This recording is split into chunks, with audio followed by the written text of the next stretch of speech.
Hey everybody, this is a quick video in case you have a BeautyRest electric heated blanket and it's flashing an E on the controller and it's not heating properly.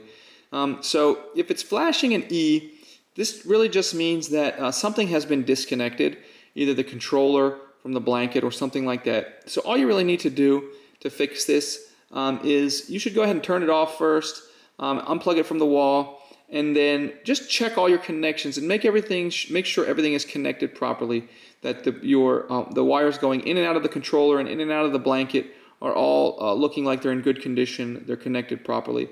Then you can plug it back in. If you're still getting it, make sure you're plugging it in directly into the wall and not into an extension cord or a power strip or anything like that.